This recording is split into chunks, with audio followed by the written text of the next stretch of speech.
So dear students, today we will demonstrate how to count the RBC. So total erythrocyte count or RBC count. So principle of this practical is that when we dilute the blood with the isotonic fluid, it is diluted and the diluted blood we get counted with the help of a Newbar's chamber, and then we calculate the as per the cells counted, and then we will get the RBC count in the blood.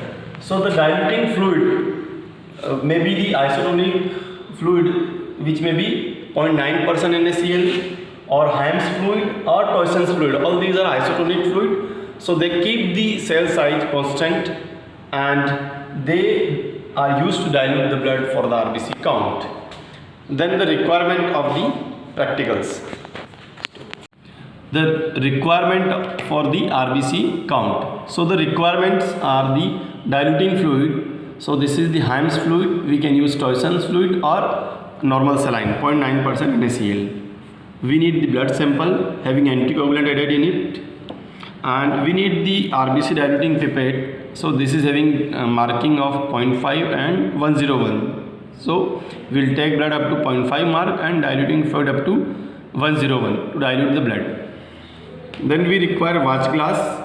In this watch glass we take the diluting fluid, and we require the hemocytometers, which is having the Newbar's chamber, and the cover slip or the hemocytometer cover glass to cover this Newbar's chamber. So while performing the practical, first we have to mix the blood by rotating it, and then we have to take the blood in this RBC diluting pipette up to 0.5 mark.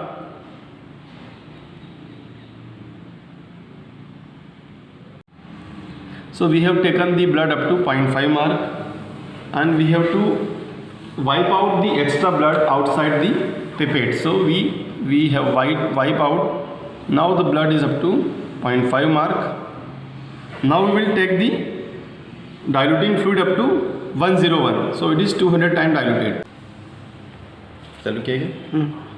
So we have taken the RBC up to 0.5 mark and diluting fluid up to 101 mark. Now we have to mix it in this way properly. So we have to mix it, and then after mixing thoroughly, we have to discard the 4-5 drops of this the fluid which is in this capillary bed portion, and then we have to charge the hemocytometer Newbar's chamber. So how to charge it? We just have to apply the cover slab, and from the side we just have to touch the diluting pipette. So this way it will charge. Now let us learn about this Newbar counting chamber. So Newbar counting chamber consists of 9 primary square divided into 3 by 3, and each primary square is divided into some secondary squares. So each corner primary square is divided into 16 secondary squares, which are used for WBC counting, and the central primary square is divided into 25 secondary squares, and each secondary square is divided into 16 tertiary squares. So we use the central primary squares, and in that we use the 4 corner and 1 central secondary square for RBC counting. So after charging the Newbar's chamber, we have to put it on the microscope, and then we have to adjust. We have to put it on the microscope, and then first we have to adjust on the low power, means 4x. Then we have to just see the area or the chambers, counting chambers. When we see the counting chambers, then we will adjust on the 10x and finally on the 40x. So these are the counting chambers. So this is the view of the counting chambers under the 10x, and in this we can see that this central primary square is divided into 25 secondary squares, and each secondary square is having 16 tertiary square, and this secondary square is having dark lining, 3 lining around the each corner, each square. After adjusting the Neubauer chamber on the 40x, we count the cells in the corner, and while counting we follow the inverted L pattern. So the cells which are on the left side of the lines and on the top of the lines are counted for that chamber, and which are on the right and bottom are counted for next. Now we have focused the Neubauer chamber on the 40x, and here we can see the enlarged view. We can see that each secondary square is divided into 16 tertiary squares, and we have to count the cells in the 5 secondary squares, which are the 4 corner one and 1 central one, and we have to count the cells in inverted L pattern.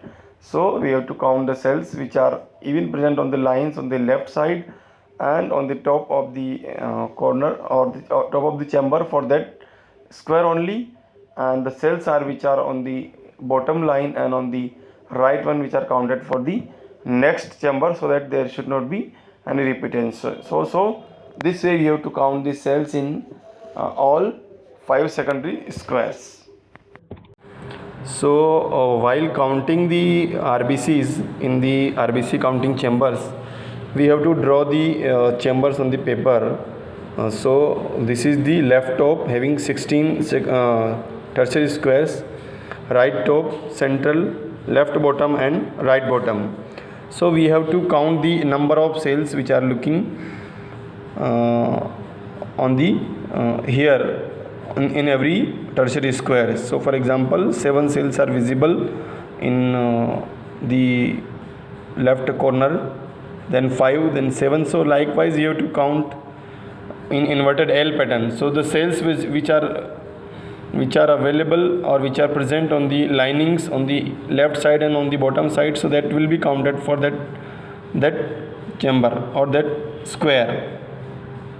So we calculate all the cells and we sum up. So suppose we get 119 on the left top, we get 115 on the right top, and then in center we get 130, and then on the left bottom we get 95, and in the right bottom we get 125. So we have to add all these cells. So we have added and we get number, suppose 584, and finally we have to multiply the number we will get by the 10,000. So 584 into 10,000. So that will be our RBC count per microliter. So 5.84 into 10 raised to power 6, or 5.84 million per microliter of blood. That will be the RBC count. For calculation, we should know the volume of the secondary square in which we count the RBC. So as we know that each primary square is having 1 by 1 mm area, and the central primary square is divided into 5 by 5 secondary square, means 1 secondary square is having area of 1 by 5 by 1 by 5, means 0.2 into 0.2, and the depth is 0.1 mm of the cover slip. So the volume of each secondary square is having 0.004 mm cube. So finally, volume of one secondary square is 0.004 mm cube, and we have counted the RBC in 5 secondary square. So volume of 5 secondary square is 5 into 0.04 means 0.02 mm cube. And suppose we have counted X cells. So X cell are present in 0.02 mm cube or 0.02 microliter of blood. So 1 microliter of blood contain X by 0.2 means 50 into X. And now we have to multiply this 50 by the dilution factor. So it was 1:200. So multiply 50 by 200. So it will become 10,000.